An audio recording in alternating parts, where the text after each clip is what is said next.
जय हिंद साथियों। स्वागत आप सभी का स्वामी क्लासेस फाजिलका में। साथियों, आज हम प्रमुख लेखक सीरीज के अंतर्गत कवि सूरदास जी के बारे में विस्तृत अध्ययन करेंगे।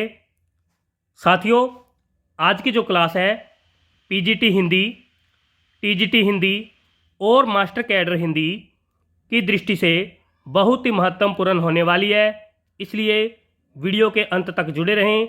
वीडियो को लाइक और शेयर अवश्य करें। अगर आप हमारे यूट्यूब चैनल पर नए हो तो चैनल को सब्सक्राइब करें, बेल आइकन को अवश्य दबाएं ताकि आप तक नई क्लास का नोटिफिकेशन पहुंच सके। तो शुरू करते हैं आज की क्लास। 5 नंबर पर कवि हैं सूरदास जी। सूरदास जी का जन्म काल 1478 ईस्वी माना जाता है। जन्म स्थान सिही माना जाता है और डॉक्टर नगेंद्र जी के अनुसार सूरदास जी का जन्म स्थान गऊ घाट माना जाता है। सूरदास जी का मृत्युकाल 1583 ईस्वी माना जाता है और मृत्यु स्थान पारसौली गांव माना जाता है। सूरदास जी का उपनाम खंजन नयन माना जाता है।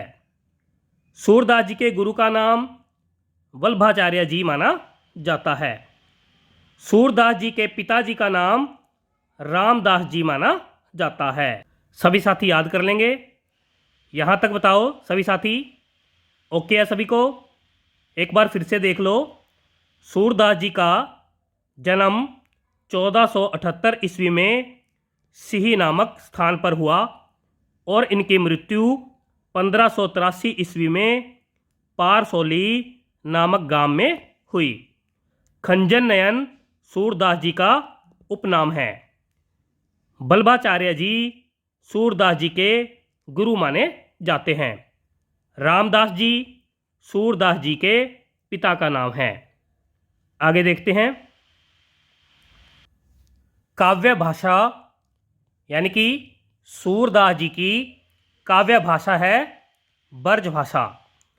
सूरदास जी ने यह पद गाते हुए प्राण त्यागे, खंजन नैन रूप रस माते। सूरदास जी चंद बरदाई जी के वंशज माने जाते हैं। बहुत ही महत्वपूर्ण तथ्य है। सूरदास जी चंद बरदाई जी के वंशज माने जाते हैं।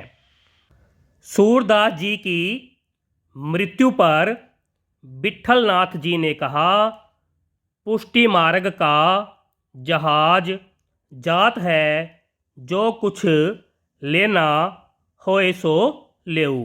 बहुत ही महत्वपूर्ण कथन है, अक्सर परीक्षा में पूछा ही जाता है। विठलनाथ जी ने सूरदास जी को पुष्टि मार्ग का जहाज कहा है। आगे देखते हैं। आरंभ में सूरदास जी दास्य एवं विनय भाव यानी कि प्रभु जी मोरे अवगुण चित न धरो से लेखन करते थे। फिर बाद में वल्लभाचार्य जी की आज्ञा से साख्य भाव की भक्ति को अपनाया।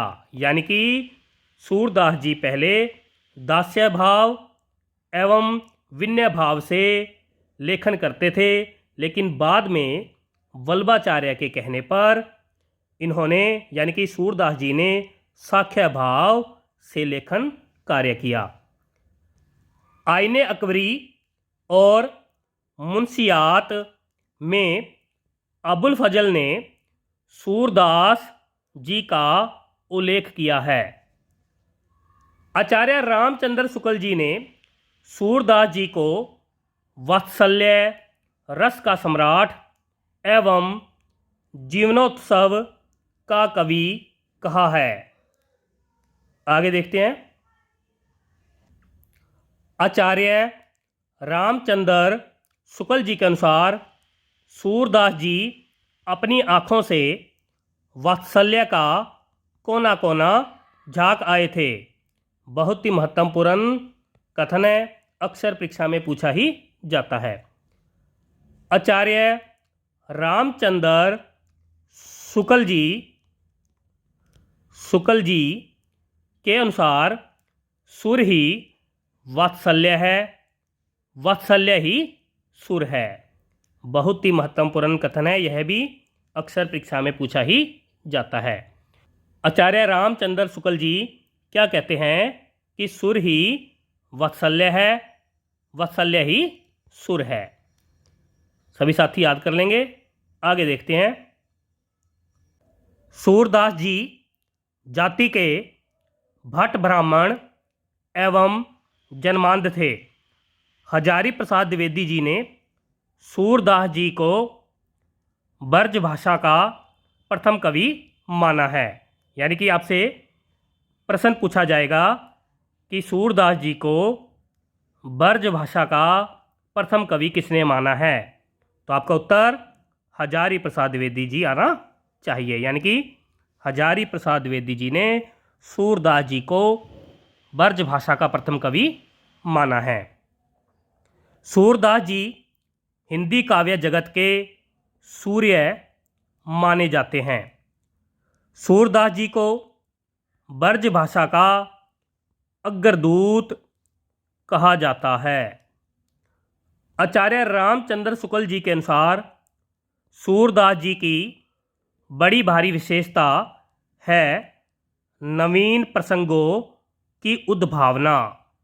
बहुत ही महत्वपूर्ण है। सूरदास जी की बड़ी भारी विशेषता है नवीन प्रसंगों की उद्भावना। ऐसी प्रतिभा हम तुलसीदास जी में भी नहीं पाते हैं। कौन कह रहा है? आचार्य रामचंद्र शुक्ल जी। आगे देखते हैं। आचार्य रामचंद्र शुक्ल जी के अनुसार सूरदास जी की रचनाएं इतनी परमलंभ और काव्यांगभूत है कि बाद में आने वाले कवियों की उक्तियां सूरदास जी की जुठन प्रतीत होती है। आगे देखते हैं। सूरदास जी की प्रमुख रचनाएं नंबर 1 पर है सूरसागर, नंबर 2 पर है सुरसरावली, नंबर 3 पर है साहित्य लहरी जो कि एक रीतिपरक ग्रंथ है, नंबर 4 पर है सुर पच्चीसी, नंबर 5 पर है सुर रामायण, नंबर 6 पर है सुर साठी, नंबर 7 पर है राधा रसकेली, नंबर 8 पर है भरमर गीत, नंबर 9 पर है प्राण प्यारी, नंबर 10 पर है बिहालो, नंबर 11 पर है राम जन्म। सभी साथी याद कर लेंगे। बहुत ही महत्वपूर्ण रचनाएं हैं, अक्सर परीक्षा में पूछी ही जाती है। आगे देखते हैं। कृष्णानंद व्यास जी ने सूरदास जी की रचनाओं का संपादन राग कल्पद्रुम शीर्षक से 1841 ईस्वी में कलकत्ता से किया। आगे देखते हैं। सूरसागर, इसे राग सागर भी कहा जाता है।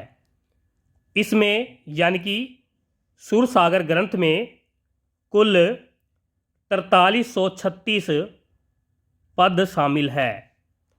यह एक गीति काव्य है। आगे देखते हैं।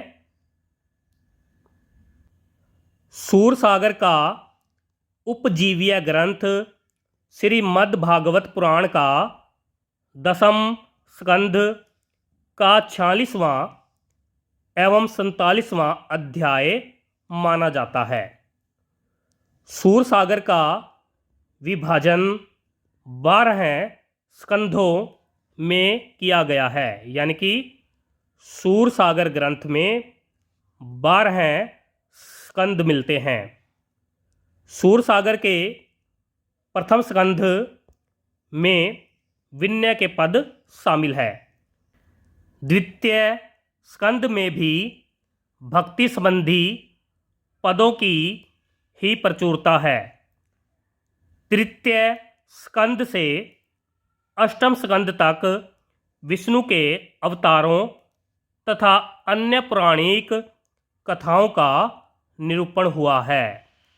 आगे देखते हैं। नवम स्कंद में रामावतार की कथा है। यह राम कथा अधिकतर वाल्मीकि रामायण से प्रभावित है। इस पर तुलसीदास जी के रामचरितमानस का किंचित भी प्रभाव नहीं है। सूरसागर के दसम स्कंद का प्राधान्य है। यह सबसे बड़ा स्कंद है। इसके पूर्वार्ध में 3494 पद हैं तथा उत्तरार्ध में 138 पद शामिल है। सूरसागर के दसम स्कंद के पूर्वार्ध पदों में श्री कृष्ण का बाल जीवन बड़े विस्तार से वर्णित है और उत्तरार्ध पदों में श्री कृष्ण का द्वारिका गमन से लेकर अंत तक का जीवन वर्णित है। सभी साथी याद कर लेंगे। आगे देखते हैं। सूरसागर ग्रंथ सूरदास जी की अक्षय कीर्ति का आधार है। सूरसागर ग्रंथ में विषय की दृष्टिकोण से 3 प्रकार के पद शामिल है। नंबर 1 पर है विनय के पद, नंबर 2 पर है कृष्ण लीला के पद, नंबर 3 पर है पौराणिक कथा के पद। यानी कि सूरसागर ग्रंथ के अंदर विषय की दृष्टिकोण से 3 प्रकार के पद शामिल है। विनय के पद, कृष्ण लीला के पद, पौराणिक कथा के पद। डॉक्टर नगेंद्र जी ने सूरसागर ग्रंथ को उपालंभ यानी कि उल्हाना एवं अनियोक्ति काव्य माना है। आचार्य रामचंद्र शुक्ल जी ने सूरसागर ग्रंथ को ध्वनि काव्य कहा है। हजारी प्रसाद द्विवेदी जी ने सूरसागर ग्रंथ को स्त्री चरित्र का विशाल काव्य कहा है। सभी साथी याद कर लेंगे। तीनों ही कथन बहुत ही महत्वपूर्ण है, अक्सर परीक्षा में पूछे ही जाते हैं। आगे देखते हैं। सूर सरावली, इस ग्रंथ को सूरसागर की विषय सूची कहा गया है। यह 1107 छंदों की रचना है। यह ज्ञान, वैराग्य एवं भक्ति वर्णन से संबंधित ग्रंथ है। आगे देखते हैं। साहित्य लहरी, यह एक रीतिपरक ग्रंथ माना जाता है। सूरदास जी ने इसमें यानी कि साहित्य लहरी ग्रंथ में दृष्टिकूट यानी कि अर्थगोपन या रहस्यपूर्ण अर्थशैली पदों में राधा कृष्ण की लीलाओं का वर्णन किया है। साहित्य लहरी नायिका भेद से संबंधित श्रृंगारिक ग्रंथ है। साहित्य लहरी हिंदी में काव्य शास्त्र की प्रथम पुस्तक भी मानी जाती है। आगे देखते हैं। साहित्य लहरी के एक पद के आधार पर सूरदास जी पृथ्वीराज चौहान जी के अमात्य एवं चंद बरदाई जी के वंशज मालूम होते हैं। साहित्य लहरी सूरदास जी की सर्वाधिक विवादित रचना है। इस ग्रंथ में 118 पद शामिल है। कहा जाता है कि साहित्य लहरी की रचना सूरदास जी ने नंददास जी को नायिका भेद सिखाने के लिए की थी। डॉक्टर बच्चन सिंह जी ने साहित्य लहरी को अप्रमाणिक रचना माना है। सभी साथी याद कर लेंगे। आगे देखते हैं। हजारी प्रसाद द्विवेदी जी ने कहा, मुझे ऐसा लगता है कि पूरी की पूरी साहित्य लहरी संदेहास्पद रचना है। सभी साथी याद कर लेंगे। आगे देखते हैं। भ्रमर गीत। सूरदास जी का भ्रमर गीत मुक्तक काव्य है। सूरदास जी ने 3 भ्रमर गीत की रचना की है। प्रथम दोहा चुपाई में श्रीमद् भागवत का अनुवाद है। द्वितीय भ्रमर गीत एक पद का है। सूर के भ्रमर गीत में लोक का रंग है। इसमें यानी कि भ्रमर गीत में परवास जनित वियोग के संदर्भ में सुर की काव्य कला का उत्कर्ष रूप दिखाई देता है। सभी साथी याद कर लेंगे। आगे देखते हैं।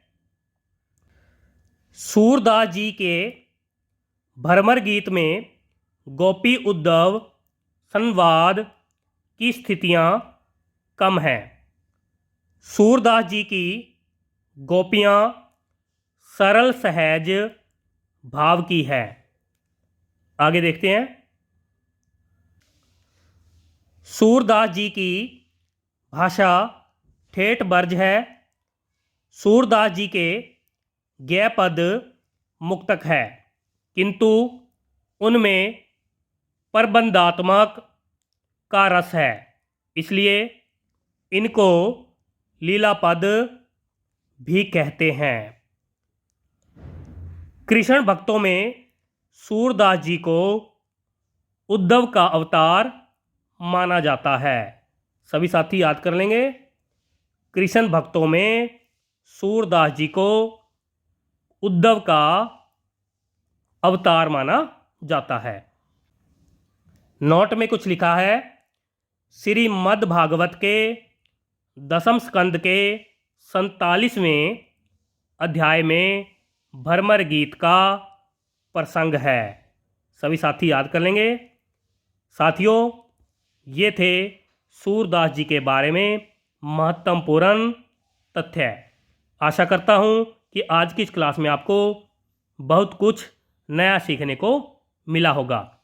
इसी प्रकार से निरंतर अध्ययन करने के लिए चैनल को सब्सक्राइब करें, बेल आइकन को अवश्य दबाएं ताकि आप तक नई क्लास का नोटिफिकेशन पहुंच सके।